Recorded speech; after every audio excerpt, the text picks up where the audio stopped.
Jaime watched from the foot of the table, thinking of all the lords who aspired to a seat on the King's Small Council. They can bloody well have mine. If this was power, why did it taste like tedium? The thoughts of Jaime Lannister. A Storm of Swords, Chapter 72. Jaime 9.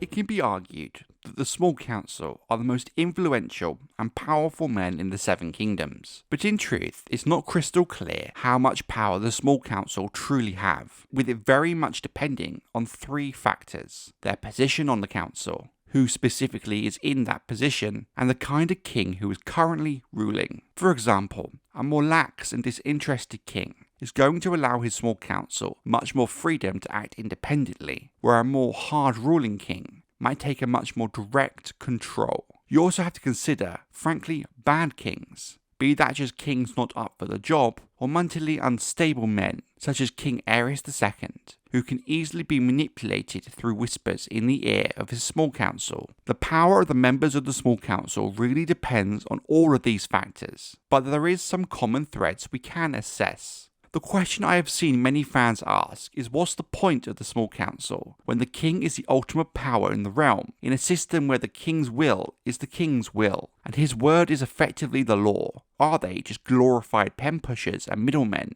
or does the small council do anything meaningful? What makes this question even harder to answer is, while there are clear defined roles on the small council, there have been several unofficial roles and members over the centuries. For example, good Queen Alysanne, the wife of King Jaehaerys the Conciliator, often sat with the small council and was a valued and respected voice in the meetings, despite not being an official member. I would argue, given the relationship between Jaehaerys and Alysanne, that in this specific case, an argument could be made that Jaehaerys might value Alysanne's input more than the average council member. While the small council's creation is credited to Aegon the Conqueror, the truth is small council-like roles had existed as long as there have been kings and lords, a close set of advisors to the ruler, who works with them in the running and the ruling of the realm, with these advisors often possessing a unique or valued set of skills. Naturally, many rulers before the conquest would have had their own versions of small councils, even if it was not an official organisation. Even before the conquest, when Aegon was just Lord of Dragonstone, he did in essence have a proto-small council working with him as advisors.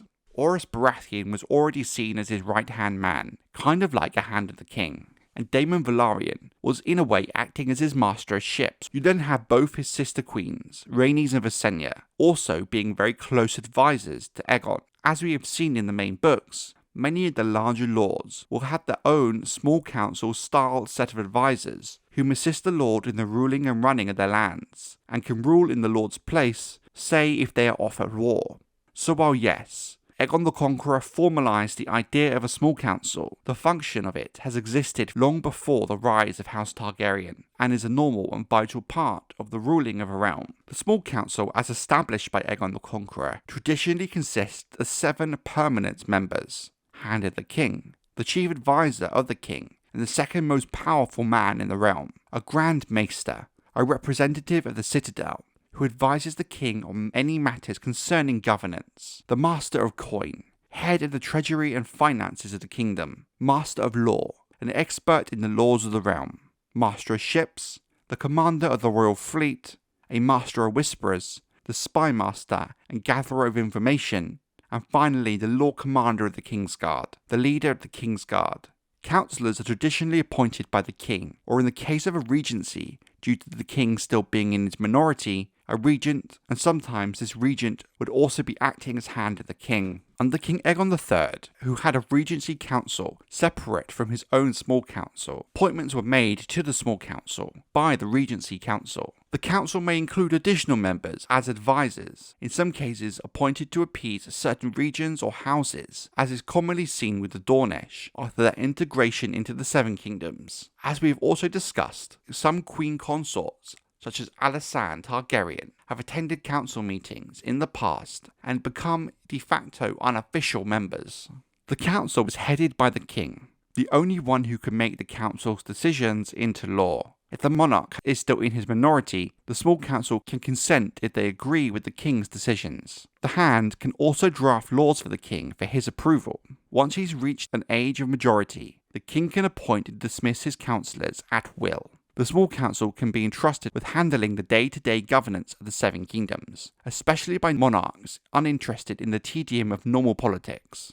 Councillors may be called lord, even if they are not members of the nobility, as seen with members of the small council from Essos, such as Varys the Spider and Rhaego Draz, or men and sometimes women appointed to the council whom are not strictly part of the nobility of Westeros. Although their allegiances should be to the monarch, councillors' loyalties may be divided by faction or region of origin, which is often why balancing the place of birth of a councillor is sometimes a factor when appointing a member, and why some obvious picks for positions are not so obvious at all.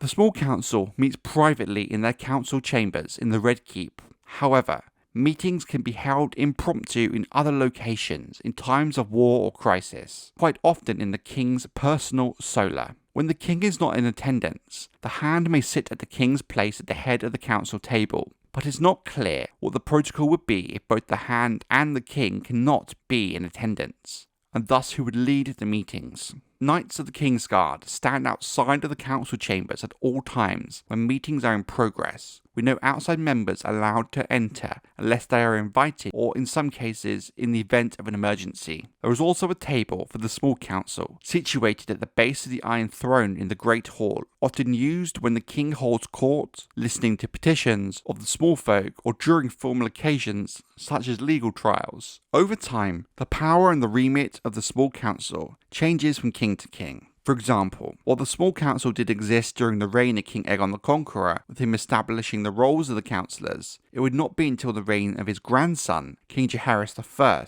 when much of the day-to-day operation of the small council had become more formalised. During his early reign, Aegon also had a second sort of informal small council, made up of maesters from each of his new kingdoms, whom travelled with the king on his royal tours of his realm, with the goal of educating the newly crowned High King on the histories and customs of each of the individual kingdoms. King Maegor the Cruel during his reign was also one of the very few kings to have a variation of a role on the small council, with the first woman to sit the small council, acting as a master of whispers, Queen Tiana of the Tower, with the role renamed to Mistress of Whisperers for her.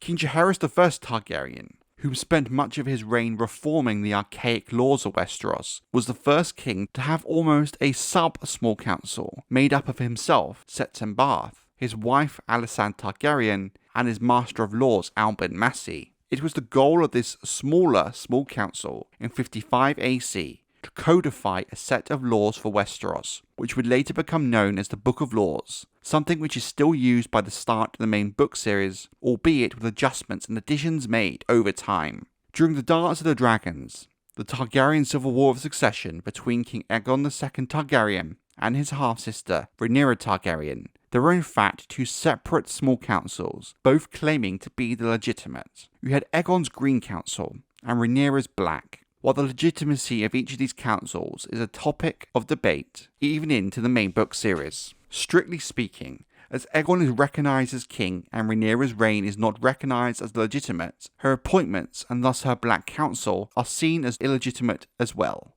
However, this is still a highly debated topic, and really depends on the person you are asking. During the regency of King Aegon III Targaryen, the role and function of the small council was slightly changed given they were now overseen by a regency council till the king came of age, but for the most part it functioned the same way. After the regency to the downfall of House Targaryen into the Baratheon era Westeros, the roles and functions of the small council have remained consistent and unchanged. They say the hand dreams the king's dream, speaks with the king's voice, and rules with the king's sword. Peter Baelish to Eddard Stark, A Game of Thrones, Chapter 35, Eddard 9. In terms of the role and its function, the Hand of the King is the small council position that we know the most about. They are effectively the king's right-hand man and chief advisor, and has the ability to rule the realm in the king's place when the king is not present or indisposed. Other than the king himself, the Hand of the King is the most powerful man in the Seven Kingdoms. However, the extent of the hand's power and freedom to rule in the king's place really does depend on the king they are serving. More disinterested and lax kings, such as King Viserys I or Robert Baratheon, gave their hands much more autonomy to act on their behalf without oversight from the king, unless the matter is large enough or significant enough. You then have kings, such as King Jaehaerys I, whom took a much more active role in the running of their kingdom, and while having a close relationship with his hands, they didn't necessarily have the freedom to act of their own accord. Other hands of the king under more relaxed kings did. Choosing the right man for the position of hand is vital. A poor hand will lead to a poorly run kingdom. Thus many hands of the king, the likes of Septon Barth and Simon Strong, had proven themselves worthy of the role during their time in other positions on the small council. In many cases, the role of hand of the king, at least the better hands of the king, are men of proven ability and worth. When the role of hand is given to men not worthy of the role, as a political favour, you will often see the realm itself suffer. When we look at the hands of the king of Aegon IV, the unworthy, Lord Bracken, Butterwell, Lothston, they had all clearly been given the role thanks to their daughters, or wives, being mistresses of King Aegon. We can take this idea further when we look at the quick succession of hands under King Aerys II, the Mad King. After Tywin Lannister left the role, a series of men, ill-equipped to deal with Aerys II's ever-deepening madness, became hands. Their inability to manage the king led to men such as Wisdom Resart, a pyromancer, being given the chain of office. In some cases, the role of hand has been used by princes of House Targaryen as a way of teaching these heirs the ways of rule. However, ironically, very few of these men would actually find themselves on the throne. There is also a risk of men of too much ambition becoming hand, trying to leverage the role to enhance their own political position and power. Men such as Unwin Peake, who was also acting as Lord Protector of the Realm for King Aegon III during his regency. He used his position to further his own political goals, trying to marry his daughter to the king. You could also perhaps argue Otto Hightower too used his position to benefit himself, by using his influence as hand to help arrange the marriage of his daughter Alicent to King Viserys I, a factor that plays a huge role in the build-up to the Dance of the Dragons. Thus, the importance of the hand of the king and the kind of man selected for the role cannot be understated. There are some who call my order the Knights of the Mind. However, have you ever thought that you might wear a maester's chain? There is no limit to what you might learn. I can teach you history, healing, herb lore. I can teach you the speech of ravens and how to build a castle and the way the sailors steers his ship by the stars. I can teach you to measure the days and mark the seasons, and at the Citadel in Old Town, they can teach you 1,000 things more. But, Bran, no man can teach you magic. Maester Luwin to Bran Stark, A Game of Thrones Chapter 53, Bran 6. The office of Grand Maester is another of the more obvious roles on the small council in its function. The role itself was technically created in 5 AC by Aegon the Conqueror, who asked for an Archmaester of the Citadel in Old Town to advise him on governing the Seven Kingdoms. Thus, the role of Grand Maester was created. There is much confusion by many about the exact rank of the Grand Maester within the hierarchy of the Citadel. The Grand Maester, just like any Maester, is sworn to the service of the whole realm. As the Citadel's representative at court and on the small council, the Grand Maester is elected by the Conclave, and only the Conclave can unmake him again. Thus, Grand Maester is one of the very few political positions on the council the king has little control over. While the king cannot dismiss the Grand Maester, several Grand Maesters have died violently in the role or under suspicious circumstances. King Maegor the Cruel executed 3 Grand Maesters during his reign, Gwen, Morras, and Desmond. Aegon II Targaryen had Grand Maester Geraldus fed to his dragon Sunfire. In total, more than 40 men have served the Iron Throne as Grand Maester. Typically, Grand Maesters are generally older men and will serve in the role until their deaths. Given the often long lifespan of Maesters and their close roles to the king and the ruling of the realm, it is through these men we know much of the written history and events that transpired behind closed doors. Without them, many matters would remain a mystery. The reason we have documented accounts of key events such as the Dance of the Dragons and the reforms of King Jaehaerys I is because of the record keeping and writings of the Grand Maester. In fact, If it was not for the work of Grand Maester Munkin in the wake of the Dance of the Dragons, and his compiling of the tome, The Dance of the Dragons: A True Telling, many of the key elements of the war from both sides of the conflict would have been lost to time. The Dance of the Dragons does create a compelling issue in terms of the position of Grand Maester, that without further law and clarification, is a bit of a mystery.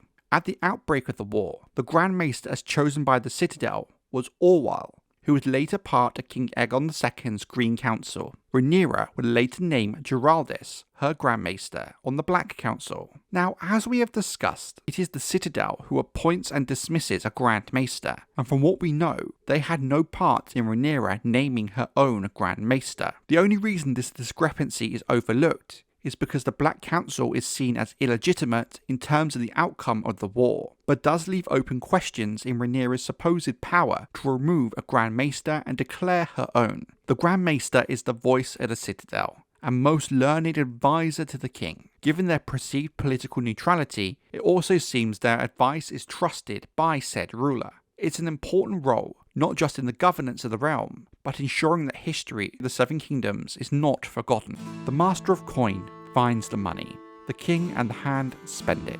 Peter Baelish to Eddard Stark. A Game of Thrones Chapter 20. Eddard IV. The first Master of Coin was established in the wake of the War of Conquest, with Crispin Celtigar serving Aegon the Conqueror as the first in the role. Celtigar being named to this role is not surprising, given the Celtigars, one of the foremost of Aegon's supporters when he called his banners on Dragonstone. The duties of the Master of Coin is, in its simplest form, the management of the kingdom's finances. This includes keeping accounts of the receipts and expenditures of the royal treasury, receiving reports from royal officials, supervising the collection of taxes and custom duties, borrowing money, managing the royal treasury, and supervising the royal mint. The Master of Coin oversees a large number of officers and positions in the royal bureaucracy, including the four keepers of the keys, the king's counter, the king's scales, the officers in charge of the mints, harbour masters, tax farmers, customs sergeants, wool factors, toll collectors, pursers, and wine factors. Realistically, the most important function of the role is the management of the realm's tax policy. This is very important during times of political instability. For example, Edwell Celtigar, Master of Coin during the regency of King Jaehaerys I, was unwilling to risk offending the high lords of the realm, so he instead enforced a number of new taxes upon the small folk, such as tripling the port fees of King's Landing, Lannisport, and Old Town. Certain goods were taxed both coming in and out of the city, and new levies were asked of innkeeps and builders. These measures made Edwell Celtigar deeply despised by the population, and the policies failed to generate sufficient revenue. Building slowed to a halt, the inns emptied, and trade declined significantly in the capital, while the Lannisters and Hightowers ignored Lord Celtigar's demand to raise their port fees. When King Jaehaerys I did come of age, he dismissed Celtigar and undid most of his taxes. He would later name the Pentoshi, Rhaego Draz, as Master of Coin, with Draz becoming one of the more successful Masters of Coin, rebuilding the economy of Westeros in the wake of Maegor the Cruel. He reached out to the Iron Bank of Braavos and its rivals in Tyrosh and Myr, arranging 3 substantial loans. With these loans, the construction of the Dragon Pit could finally be completed, and the redevelopment of King's Landing could start. It would also fund the many roads Jaehaerys would build up and down Westeros, namely the King's Road. Together with King Jaehaerys, Rhaego abolished the deeply unpopular trade taxes of Lord Edwell Celtigar, much to the delight of the small folk. In their place, they instead instituted a series of luxury taxes on expensive foreign imports, as well as on castle crenellations. There are some men who are more infamous than famous as Master of Coin, a good example being Tyrion Lannister, Master of Coin for King Aegon II during the Dance of the Dragons. As soon as the war began, Tyrion acted at once to seize the royal treasury. The crown's gold was divided into 4 parts. One part was entrusted to the care of the Iron Bank of Braavos for safekeeping, another sent to Casterly Rock, under the care of House Lannister, and a third to the Hightowers in Old Town. The remaining wealth was used by the Greens for bribes and gifts and hiring sellswords. This move is overlooked by many, and a key factor in the outcome of the Dance of the Dragons, as when Rhaenyra and the Blacks did take King's Landing, they found the treasuries empty, making ruling and managing King's Landing impossible. Rhaenyra's heavy taxation of the small folk would then lead to the Moon of Madness, and Rhaenyra fleeing the city for Dragonstone. Not all Masters of Coin had the realm's best interests at heart, which is clearly seen by the actions of the likes of Peter Baelish during the main book series. He allowed King Robert's reckless spending to beggar the realm and put the crown into copious amounts of debt to the Iron Bank of Braavos and the likes of Tywin Lannister, while at the same time Baelish benefited greatly personally. There was one Master of Coin who stands out among the many men to hold the role: Ronald Penrose, the husband of Princess Aelena Targaryen. The reason Ronald stands out so much is while he was officially the Master of Coin, it is believed that it was instead his wife, Princess Aelena, who performed the duties of the role, and by all accounts, she was a very good Master of Coin. The Master of Law is one of the roles on the Small Council, but we don't actually have too much lore regarding it. From what we do know,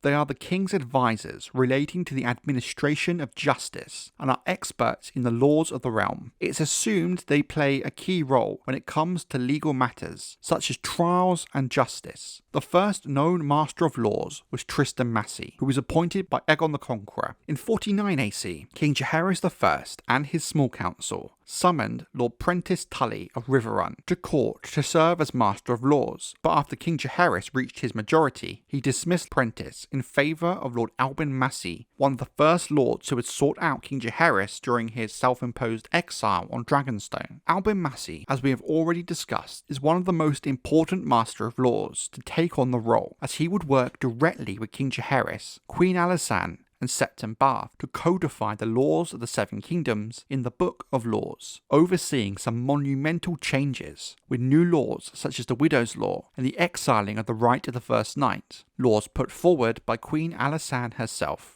Some men were not so suited to a role with so much discipline. In 104 AC, Prince Daemon Targaryen, the brother of King Viserys I Targaryen, was named as Master of Law, but he was dismissed from the office after 6 months when the Hand of the King, Otto Hightower, convinced the king to do so. To replace Daemon, King Viserys named Lord Lionel Strong to the office in 105 AC. Lord Lionel served as Master of Law until he is named Hand of the King in 109 AC, and by all accounts, he was said to be an excellent and impartial Master of Laws. The Master of Ships is the advisor charged with commanding the royal fleets. Duties of the Master of Ships can include arranging for the building and maintenance of warships, obtaining crews for said warships, and commanding naval operations. Prior to the Dance of the Dragons, the office was typically filled by the head of House Velaryon, as the family provided the bulk of the fleet, with the role seen as almost hereditary. But post-Dance of the Dragons, the role was taken up more commonly by other houses, including men from House Redwyne, Peake, and Baratheon. Technically, the first Master of Ships was during Aegon's conquest, Daemon Velaryon, who was awarded the role for his long-time support and service. He perished shortly after, when the new royal fleet was put to the torch in a battle of the waters of Goldtown. Lord Aethan Velaryon, the son and heir of Lord Daemon, would serve as Master of Ships and Lord Admiral to both King Aegon the Conqueror and Aenys I. In this capacity, he battled the pirate lord Sargos San in the Stepstones in 29 and 30 AC.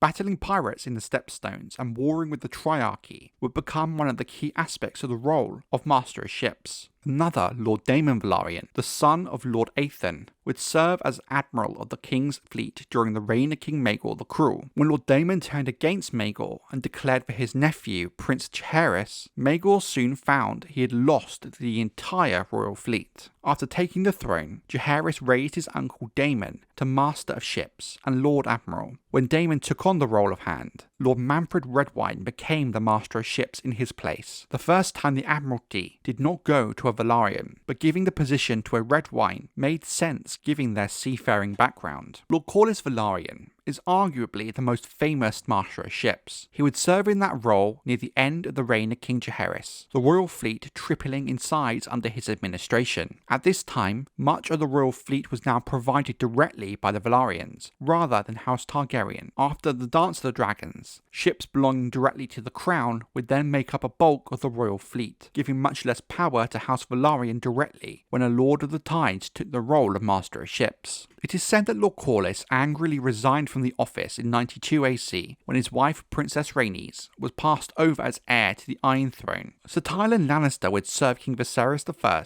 as Master of Ships after Lord Corlys' resignation, but he did become Master of Coin after the death of the king. The appointment of Tywin is not as left field as it first appears. House Lannister does boast a sizable fleet of his own, thus the appointment did make sense at the time. During the Dance of the Dragons, Sir Otto Hightower, the Hand of the King to Aegon II, offered the Admiralty to Lord Dalton Greyjoy. The Red Kraken, however, declined Otto's offer, and Dalton instead attacked the Westerlands on behalf of Aegon's rival, Rhaenyra. Oddly, despite how ingrained the sea and sailing is in Ironborn culture, no member of House Greyjoy has ever served as Master of Ships, despite the role fitting them just as well as the likes of House Velaryon. Given the close familial ties with the Targaryens and Velaryons, both sharing the blood of old Valyria and intermarrying many times, it makes sense why they were the preferred men for the role. There also was still a slight distrust towards the Ironborn that never truly went away. Just because your house does not have a seafaring background does not mean you cannot make an effective Master of Ships. While House Peake failed in the role during the regency of Aegon III, Stannis Baratheon proved himself an effective Master of Ships during the reign of Robert Baratheon, winning sea battles against the Ironborn during the Greyjoy rebellions in 289 AC. The King's Justice must be fearsome, the Master of Coin must be frugal, the Lord Commander of the Kingsguard must be valiant, and the Master of Whispers must be sly and without scruple.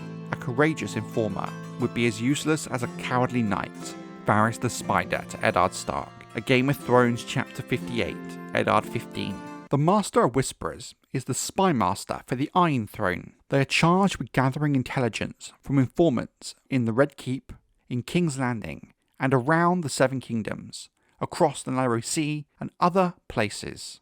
Unlike the other positions of the Small Council, this title was not created by Aegon the Conqueror, with it in fact being unclear when the role was first used. It is possible Aegon the Conqueror did have a proto-Master of Whisperers, but not in an official capacity. In lore, there are 6 known Spy Masters, but it is implied the 6 we know of are not all of them, and others do exist, but were not relevant to history in any way. The first known Spy Master was in fact a woman, and as far as we know is the first woman to be a member of the Small Council in an official capacity. Queen Tyenna of the Tower was the most feared of Maegor the Cruel's many wives. It was said that speaking secrets in the Red Keep was foolish, as rats and other vermin were her spies. How she developed her spy network is not known, but the results show it was effective. Tyenna was known to have tortured many enemies of the crown, including fellow wife Alice Haraway and her many alleged lovers. All but 2 confessed to adultery. This, and other events carried out by spy masters, suggest torture is not an uncommon form of information gathering used in the role, as well as information provided by the network of informants. Larys Strong is particularly notable, due to the role he played in the build-up and during the Dance of the Dragons. He was the Lord of Harrenhal, and served as Master of Whisperers towards the end of the reign of King Viserys I. He continued to serve in the office under King Aegon II,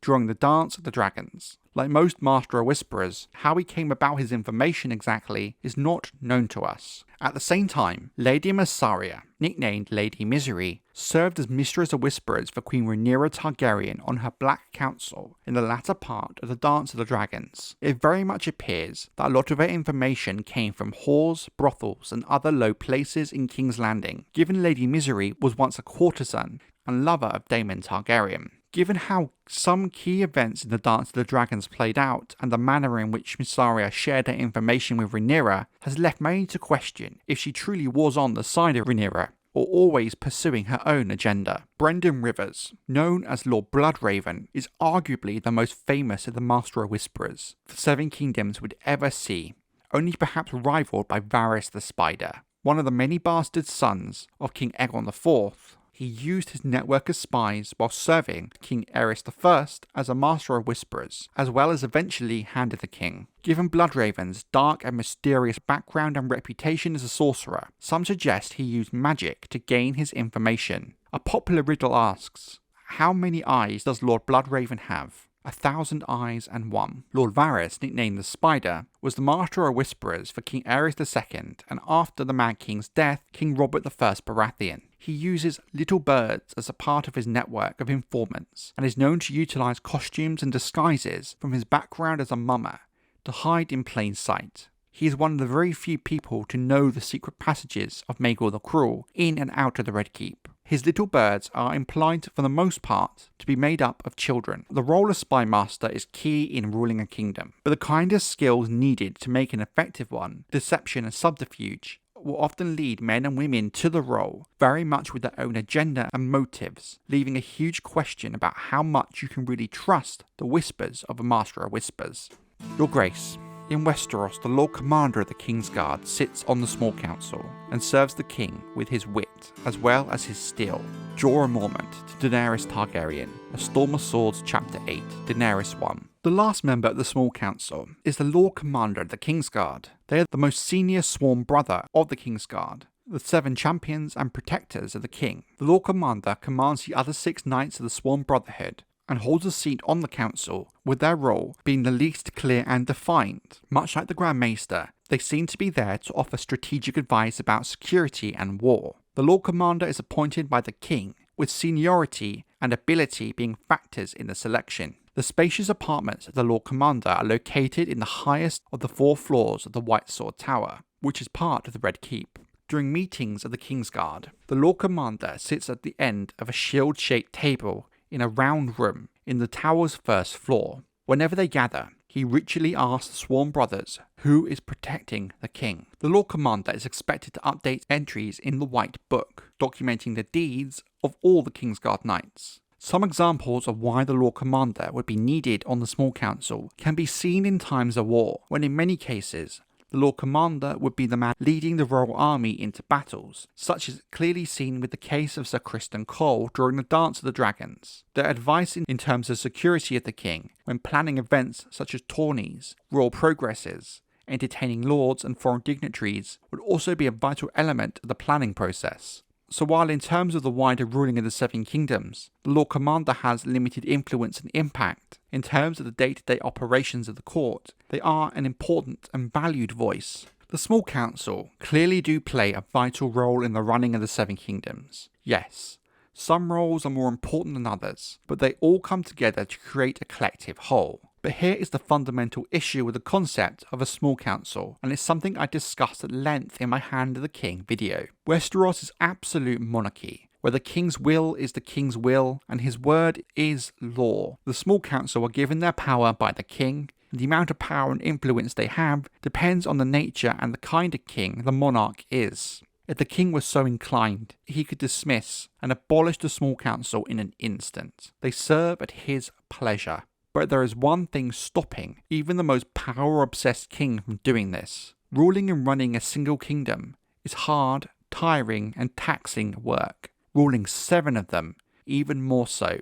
Even the best king would struggle to do so without delegating some elements to some sort of small council-like organisation. The small council is given their power by the king, but at the same time, the king does need their support in ruling the 7 kingdoms. The council offers. It's a mutual, beneficial relationship that only works because both parties know this and understand the roles they play.